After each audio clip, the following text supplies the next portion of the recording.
Hi, I'm Julian Kasper, and in this video I will show you the workflow of creating stylized characters in Blender based on my experience in film productions at the Blender Animation Studio. If you find this topic interesting, visit the Blender Cloud, where I go into far more detail by giving a step-by-step tutorial course on the subject. This tutorial is in a way a brief version of the full course, so be aware that I'm not going to dwell on any details. There's a link in the description, but let's just dive straight in. The full character creation workflow is often not very linear and can include different steps based on the type and style of the character. In this case, I'm giving a somewhat idealized, simplified workflow. As the very first thing, it's necessary to know what the character is supposed to be. In this case, it's not going to be overly cartoony or realistic, but sort of a mix of both. This way, the style is abstracted enough to not be uncanny, but also not too detached from reality to still feel grounded. Apart from that, you should have an idea of who your character is supposed to be. Nail down individual points like ethnicity, gender, age, time period, occupation, attitude, and potentially more. Really nail down who you want to create. Then, before this leads us into doing some first concepts, it's good to do some research. This step might make you re-examine your character, but it also should inspire and guide you on creating it. There need to be references on the character itself. Maybe you have an actor in mind as an inspiration, for example. You should also gather references for the style you want to use, which are likely going to be artworks by other people, which is okay. Then there are also references on the technical execution. If you want to go for a fur coat, then find out how other people tried and succeeded before you, which is going to save you a lot of trial and error. And of course, you should always include references from real life, like anatomy and fabric behavior and more. Know how real life works before you recreate and abstract it. Once you have all of it, display it onto a collage, ideally nicely organized in size and groups based on importance and categorization. My personal recommendation is using PureRef on a second monitor, phone display, or even printing it out on paper. Now it's time to work on the design of the character. The ideal scenario is to work from an existing concept before going into 3D. This might be your own drawing or someone else's, with their permission and credit, of course. I have to admit that in my case I didn't work from any drawing, but I can highly recommend you do so, since it will save you a lot of time throughout the process. The concept should embody a lot of the preparation from before and serve as a reference for the model. It's good to start off the 3D sculpting with some simple blocking, which means laying out the overall proportions with simple shapes. This can be done by creating and placing cubes, cylinders, and spheres, and sculpting them roughly into shape. From here on, you add more definition and detail over time, step by step. It's okay to keep the shapes very planar and rough for now, until the overall shapes are set in stone. Definitely keep multiple objects around. You don't need to sculpt everything from one object. Also make good use of symmetry options to save time. To not really worry about running out of geometry to sculpt on, there are helpful tools in sculpt mode. One is dynamic topology, which is enabled with Ctrl D, which creates and removes geometry dynamically while you are sculpting. In the options, you can further define things like the resolution and the remeshing method. There's also the new voxel remesher that remeshes the entire object almost immediately with the shortcut Ctrl R, based on its volume alone, which is a much faster and reliable method with much better performance. It even remeshes intersecting objects if you merge them. You also don't actually need to use that many brushes to get the first sculpt going. Simple draw, crease, smooth, and grab brushes are usually enough. Once everything is roughly where it should be, it's good to finally merge the separate objects, either with the Boolean modifier or by just joining them and remeshing everything with the voxel remesher. Afterwards, you can paint the objects with vertex colors to get a better impression of how the character will look like. This is very helpful, but also remember to turn the colors off from time to time, since they can obscure the actual shapes of the sculpt. You can even paint in things that are not there, like eyebrows and eyelashes, to keep things fast and flexible for now. For the hair, you can again use separate objects or extract geometry from a mask, or by using the skin modifier or even curves to create separate hair strands or ponytails. Afterwards, add vertex colors to those as well. If you don't have a strict concept art to follow, you can continue to polish the head sculpt or create design variations before settling on one of them. Just make sure that you increase the resolution and polish for the final head sculpt until you are happy with the results. Different matte caps or even your own custom ones can help you see surface imperfections more clearly. And don't worry about losing the vertex colors at this step, since they can always be repainted afterwards. They just serve as a pre-visualization right now anyway. And again, keep references on the side, especially when sculpting things like hair, which can be very tricky to pull off if you're not used to it. For the rest of the body, it's basically the same thing. Starting with basic separate objects to block out the proportions and shapes is a good workflow. Also try using the mirror modifier with a custom mirror object that serves as a center axis. This way you can easily keep the entire body symmetrical, no matter the transforms of each object. Also, don't forget to apply the scale with Ctrl A of your objects to avoid weird brush behavior. It's good to sculpt the character in a resting pose, like a T-pose, with very straightened and angular limbs, or in an A pose, which is more relaxed with, for example, 45-degree arm angles. The T pose is a better resting pose for later rigging and animation, while the A pose will give you more accurate deformations in the animation if the character is leaning more towards a realistic style. Keep sculpting and refining the proportions and shapes until you are happy before joining everything together. For the clothing, it's again good to extract new objects from masks and refining them further by adding folds wherever there should be compression and stretching in the fabric. Vertex colors will again help you with your impression of the character so far, and you get to experiment with different color palettes. If you decide to change the overall proportions of the character, it's easier to merge all the objects of the body together and adjust everything together. Just be careful about any modifiers you might have still active. Afterwards, you can split them into individual objects again with the shortcut P in edit mode. You can again create variations of the outfit, but extracting them via masks is not the only option to create them. You can also, for example, box model a shirt, subdivide it a bit, and shrink wrap it back onto the sculpted body and continue defining it from there. Keep adding more sculpted parts of the outfits until everything is there. Some objects can remain a bit rough until you get to the final polishing later on. Before settling on the design completely, it's a great practice to test the current one and see if it can be tweaked in any way. This is also important for the later rigging and animation, to have a style guide already at hand.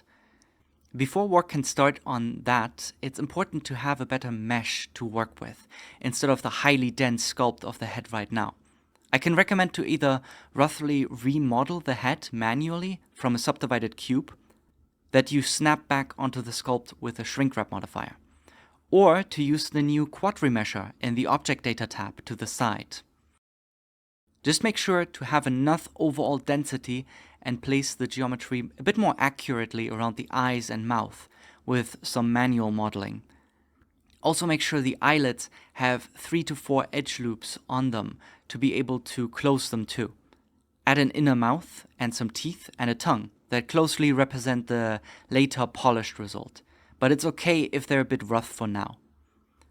To get most of the sculpted detail back, you can add a multi-resolution modifier, subdivide it a couple of times, and add a shrink wrap modifier. Shrink wrap the original sculpt onto the new one and apply it, and you will have the detailed version on the multi-res layers. Just make sure to not shrink wrap any geometry that wasn't there in the original sculpt, like the inner mouth and inner eyes. With a vertex group and some weight painting, you can exclude parts to be shrink wrapped by adding it to the modifier. Add some shape keys, model and sculpt on each one to get different facial movements, and mix and merge them however you like to create various expressions. Be careful to only work on the base resolution, not any of the multi-res layers. For this task, you essentially only need the grab and smooth brushes to move stuff around and relax areas a little bit. Start off with the basics like closed eyes and an open mouth.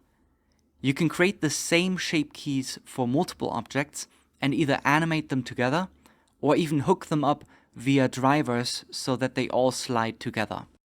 From there, work your way up with simple smiles, angry shouts, and very stretched and compressed expression tests. This will inform you if the current proportions work well or need to be tweaked, but by the end, you should have some appealing expressions to show off as well. Like always, references are important, even if you're just filming yourself to know how a face is really supposed to move. You might realize the eye shape doesn't really work with all the expressions, or that the eyebrows are too high by default, or the teeth are too low and small. Just tweak those areas until it looks right. Just make sure to always get some feedback from friends or co-workers before moving on to the next big step. Or if you're in an actual production, sign it off like all the other steps by an art director or whoever your superior is. To make it all look even better, you can add some additional asymmetry to insert more character and appeal into each expression, and you're done with the general design. From here on, the task is to create the actual production-ready asset and finalize the style. The sculpted character so far is sadly impossible to rig and animate in any production, so the model needs to be cleaned up. This is where the retopology comes in. Retopology is about creating a version of the model that has the lowest necessary amount of geometry with the same shapes as the original one, especially when subdividing it. Just create a new object and either start from a simple base object or just polymodel it all the way, starting from the face. Make sure to use a mirror and shrink wrap modifier and enable face snapping in edit mode to keep things close to the original sculpt. From here on, it's all about extruding, ripping, cutting, filling, and merging geometry to get the topology you need. There are a few things that make up a good retopology. The edge flow is very important, which is the direction of the loops that are going around the surface. These are all made from quads, which are faces with 4 sides, and they're led into different directions via poles, which are vertices with less or more than 4 connected edges. But never go above 5 connected edges, otherwise they might become really visible. It's very much a puzzle where you need to create an efficient and very functional version of your objects that supports any sort of movement, compression, or stretching that will happen with it once it gets animated. For example, just like for the expression tests, it's good to add some extra loops on the eyelids, since these will have to close too and need that extra geometry. Joints need a minimum of 3 edge loops to be able to bend while keeping their shape. If you want to exaggerate a crease somewhere in the face for certain expressions, also have a minimum of 3 edge loops ready, like at the laugh line or between the brows. Using the subdivision surface modifier will smooth the entire result, so be aware of stretching. That's why you should mostly rely on evenly sized quads all over the place, especially on areas that will deform a lot or are very curved. Creases and hard surfaces are an exception usually, since the former needs more density to stay sharp and the latter doesn't need any extra loops to deform well. It's generally a good practice to start from the face and to retopologize each limb separately from there and stitch them together afterwards. Make the loops generally follow the shapes and muscles of the body to support the direction they will deform to. Make sure that most loops lead back into each other. You don't want some loops to spiral all over your objects. At some point, you will have retopologized everything that was sculpted, which is when you will have to model things that weren't already there. But first, add a multi-res modifier, subdivide it a couple of times, and apply the shrink wrap over it. Then click on Apply Base and get rid of the multi-rest modifier too. Now your retopology will have the same volumes as the original sculpt when adding a subdivision surface modifier. From here on out, you can model in some inner eyelets, inner mouth, polish the already existing teeth, gums and tongue, and model in some proper eyes. When you get to the clothing, you can duplicate parts of the body to have a good base to start from. This is also the time to add some more definition to roughly sculpted objects, or adding seams and nice pockets to pants and other details. Once it's done, make sure to have the asset in the correct world scale, like roughly 1.7 meters in my case, and it's time to go to the next step. Just like the topology is the first step to some good rigging and deformations, the UV maps are the first step to good textures and materials. Just imagine you take some scissors and make multiple cuts on your cleanly modeled character, unfold it onto a flat surface, and place an image on top. This flat unfolded mesh is a UV map, and that's how texturing a digital model is done. To achieve this, you can select edges in edit mode and tag them as seams. These edges will be the cuts on the UVs. Once you have them placed, you can unwrap your mesh and the UV map will be visible in the UV editor. By enabling the stretching overlay, it will be more visible if the UVs are less ideal in certain areas. Also, already using the UV map to add a color grid texture onto the model will also show the distribution of the UV space better. The goal is very much to place just enough seams to evenly lay out the mesh with minimal amounts of stretching. But just like it's impossible to create a perfectly flat map of the Earth without some areas being a bit bigger than others, some imperfections will be hard to avoid. Also try to avoid placing too many seams that are in the face, for example, since under certain circumstances it can be easy to spot the seams. Hide the seams as best as you can. Once you have your UVs nicely unwrapped, it's time to adjust and organize them better. They should be laid out in a way where they take up as much space as possible from the 1x1 UV space. Having them placed in a symmetrical way can also be very helpful later on. Make sure the UVs are generally having the same scale unless you want some UV islands to get more texture resolution than others. It's a bit like packing your luggage and making sure everything fits in perfectly without getting all messed up. For areas like the eyes and lips, it can also be helpful to select that geometry and projecting it from the view, smoothing them out a bit and stitching them back to the rest. Whatever makes the UVs more evenly distributed. If you start adjusting UVs like this in detail, remember that you can pin UV points with the shortcut P, so that they don't move when unwrapping those UVs again. Also make sure that none of the UV borders are too close together and that no UVs should ever overlap unless you know what you're doing. You can also use UV sculpting tools for wider smoothing and grabbing of areas, but be careful not to cause too much stretching with it. Scale some areas with proportional editing enabled to get some more evenly sized UVs at the cost of some more stretching. It's always a bit of a balancing act between the two. For the clothing, it might also be important to have the UV maps laid out in neat rectangular patches. This way, it's very easy to just slap on some fabric patterns without having them distorted or go into weird directions. Just pin the borders of the islands and enable live unwrapping. Then adjust the borders to be as rectangular as possible, and the rest in between will automatically conform to it. And keep comparing it to the grid texture in the 3D view. This will be a good reference on how distorted the textures would be and how much texture resolution each area gets. Go through all the different objects with these principles and you will have some clean, functional UVs to texture in the next step.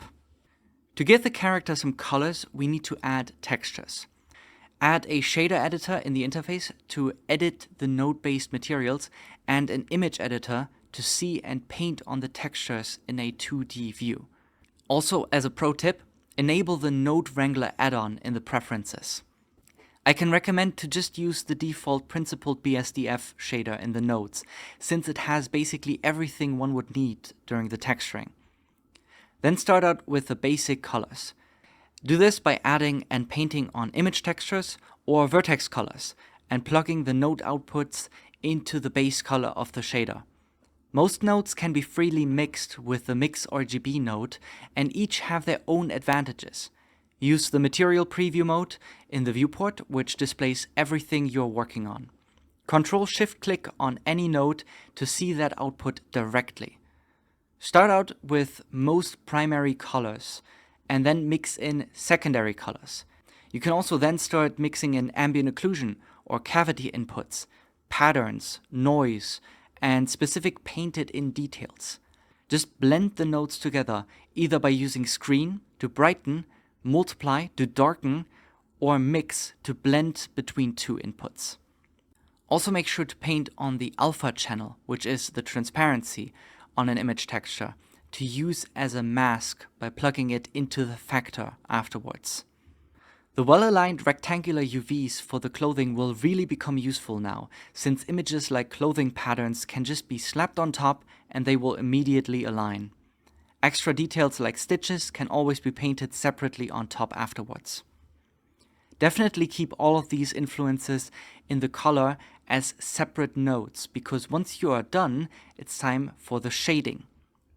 The other most used inputs in the shaders, apart from the base color, are roughness to define the glossy shine or the lack thereof, metalness if the surface is metallic, and normal to add fake high-frequency details that we didn't model in already. If you want parts to be transparent, like glass or ice, you can use transmission, and to just make them use fade away or just completely disappear, use alpha. You can also use specular to tone down the glossy highlights, but if you want to have it really realistically accurate, increase the roughness instead. Plug your individual nodes from the color also into color ramps and hue saturation value nodes to change and then remix them for the other inputs of the shader. Try to keep everything organized well enough by clumping nodes together, framing them, or even grouping them. Change the lighting conditions and test how the materials react. Adding additional lights and rotating them around manually can also help. In case of the skin, it's also good to add subsurface scattering, or SSS in short, to give it that waxy look like the light is shining through. To give a nice fake hair look on modeled hair, I can recommend the anisotropy shading, which adds a directional distortion to the glossy highlights. Turning the anisotropy to 1 by itself is not really going to look convincing or even good, since it just adds a spherical pattern based on a world axis. You need to create a second UV map, add it as a tangent node, and plug it into the tangent input of the shader.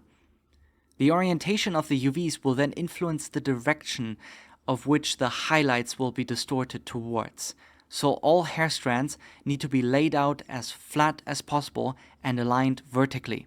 Now the shiny streaks are going horizontally across the surface instead of the fixed spherical direction of before. To fake individual hair strands of hair, you can paint a black and white texture with small value differences and plug it into the anisotropy rotation. Adjust that same directional map with a color ramp and plug it into the roughness. Add color, and you're done. Keep testing and tweaking your materials in both Eevee and Cycles, and optimize it towards the render engine you want to use later on for the final rendering. Once you're happy, you might have a hugely complex, nonsensical node tree. This can be then simplified by only looking at the necessary inputs that lead into the shader and baking everything down into a set of image textures. Just make sure you have Cycled set as the render engine. You Ctrl-Shift-Clicked on the part of the node tree you want to bake and select an image texture node where you want to bake it to, and it should work. To speed up the baking process, set the samples to something pretty low, go absolutely overboard on the tile size, set the bake type to emit with a generous margin, and click bake. Ideally, once you're done, your character should look good whether you use Eevee, Cycles, or just material colors in the viewport. Just like we wrapped up the original design with some expression tests, this is the time to put everything that we made so far to the test with a full pose. This is to see if there are any last adjustments that should be done, like tweaking the proportions of the body, fixing stretching, etc. Of course, it's also great to not present the character in the current resting pose. The rigify adding in the preferences can really help to get some rough poses going. Add a basic human meta rig and adjust the placement, size and orientation of the bones in edit mode to fit the character. Don't forget to enable X mirror to save yourself some time.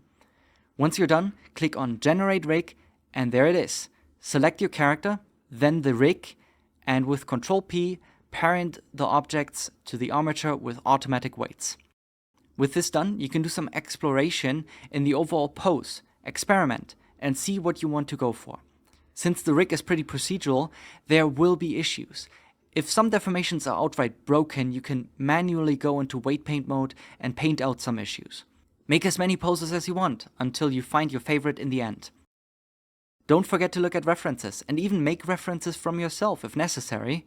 I recommend to have a second viewport to the side and set the shading to be completely black, maybe with some dark gray outlines. This way you can see if the silhouette is readable enough. The pose can then be tweaked towards a single camera angle or any perspective you want to render. Make sure the pose is dynamic enough, with differences in angles, enough asymmetry, and whatever else you have in mind as well. In this example, I wanted something comfortable and confident. Not a super happy victory jump or something like that, but something way more contained and down to earth. Have an idea in mind of what kind of pose you want. Then apply the armature modifiers as shape keys, and then you do essentially the same thing as with the expression tests. Add more shape keys for various non-destructive fixes in the deformations and keep comparing it to the original resting pose because the proportions shouldn't change, of course. This is very easy when animating all shape keys to 0 on one frame and enabling all shape keys on the next one. Creating variations this way is also a good opportunity. If you notice that the arms actually look a bit weird in length or the hands are too big, now's the time to make last changes before committing to the end result. Also, sculpt an expression that you like and polish it until you're happy. From here on out, you can place some lights, a nice environment, and render a final image. Render multiple angles or even a turntable to show as much of the character as possible. A so-called clay render is also good to show off the model itself, where it's rendered colorless in diffuse gray with only the bump and normal information at most from the materials. Add wireframes on top as well to show off the clean topology you created. Render those also as turntables and you have a complete character for production that you can show off. From here on there are of course more steps like doing an actual rig for the animation testing, and the rest of the production. But in terms of finding and developing the design and style of the character, these are the steps you need, at the very least, to create a complete stylized character workflow.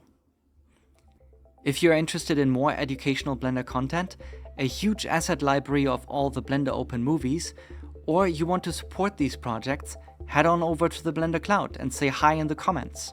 You will also find a fully rigged version of this example character called Rain and various files from the creation process. I hope to see you there, and thank you for watching.